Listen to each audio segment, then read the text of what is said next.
राधे राधे, हरे कृष्णा। कैसे हो आप सभी लोग? आशा करती हूँ आप सभी परम मंगल में होंगे, स्वस्थ होंगे, अच्छे होंगे।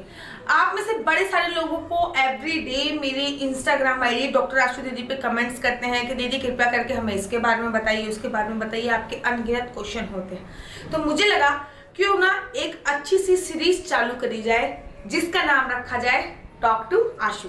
आप मुझसे कुछ भी पूछ सकते हैं। मेरी इंस्टाग्राम आईडी डॉक्टर आशु दीदी पे जाइए। एनीथिंग एल्स, कुछ भी भगवान के बारे में आप लोग मुझसे पूछ, लाइफ के बारे में भी मुझसे पूछ सकते हैं। उसका जवाब मैं आपको वीडियो के माध्यम से दूंगी।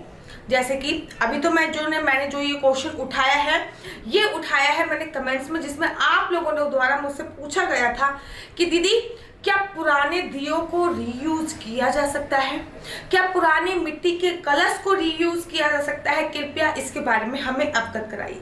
देखिए, पुराने दिए जब तक टूट नहीं जाते, जब तक खंडित नहीं हो जाते, तब तक उनको रीयूज किया जा सकता है।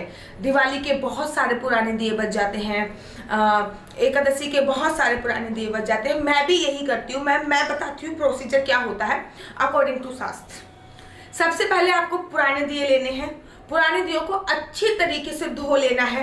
धोने के तत्पश्चात उनको हल्का सा गंगा जल छिड़किए या फिर गुलाब जल भी छिड़क सकते हैं। देखिए, गंगा जल ना हो तो आप सप्त नदियों में से किसी का भी जल छिड़क सकते हैं, नहीं तो आप हल्का सा गुलाब जल भी उन पर छिड़क सकते हैं। उसके बाद उनको 15 से 20 मिनट तक धूप में चार्ज करना है।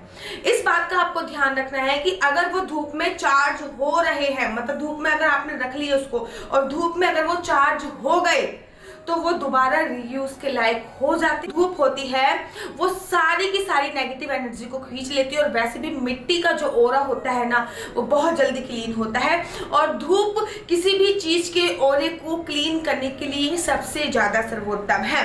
तो आप इस प्रकार से अपने पुराने दिए रीयूज कर सकते हैं। धोना है, धूप में रखना है, देन दोबारा से रीयूज करना है। सेकेंड क्वेश्चन जो मेरी इंस्टाग्राम आईडी पे ही आया था, उसके बारे में मैं आप लोगों को बता देती हूँ कि दीदी लड्डू गोपाल को भोग कितनी बार लगाना चाहिए?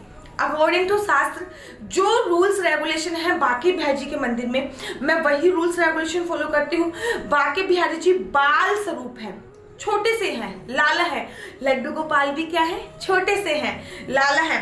तो लड्डू गोपाल को जो भोग हम बांके बिहारी जी के मंदिर में 5 बार बांके बिहारी जी को भोग लगाया जाता है, ठीक इसी प्रकार से लड्डू गोपाल को भी 5 बार भोग लगाना चाहिए। अब आप लोग पूछोगे दीदी कैसे भोग लगाएं? तो भोग जो होते हैं वो 2 प्रकार से होता है। एक होता है दृष्टि भोग, अर्थात भगवान के सामने आपने खाना परोस दिया, उसमें तुलसी दल डाल दिया और दरवाजा बंद कर दिया, घंटी बजा दिया, ताली बजा दी और आप उस कमरे से आगे, भगवान स्वतः ही उस भोग को धारण कर लेंगे। एक होता है लाड़ लड़ाना भोग, अर्थात अपने हाथ से आपको भगवान को खिलाना है। 5 कस्से कम से कम अपने हाथ से खिलाए और उसके बाद आप आ गए अपने घर, तो भगवान को खुद खाने थे, 5 अपने आप खिलाए, उसके बाद आप भगवान को खाने दें, तो वो होता है लाड़ लड़ाना भोग। तो आप ये दोनों नियम कर सकते हैं। 5 बार आपको भगवान को भोग लगाना होता है। बहुत सारे लोग पानी नहीं पिलाते हैं, पानी पिलाना बहुत जरूरी है। दिन में 3 से 4 बार भगवान को आपको पानी भी देना है। आप अपने बच्चे को देते हो, नहीं देते, ठीक उसी प्रकार से अपने बच्चे की तरह बाल गोपाल, लड्डू गोपाल को ट्रीट करना चाहिए। अच्छा, तीसरा क्वेश्चन जो मुझसे बहुत बार पूछा जाता है कि दीदी बिस्तर पे हम लोगों को नींद नहीं आती है, इसका कुछ कारण बताइए। बहुत चमत्कारी उपाय बता रही हूँ जो आपके बेड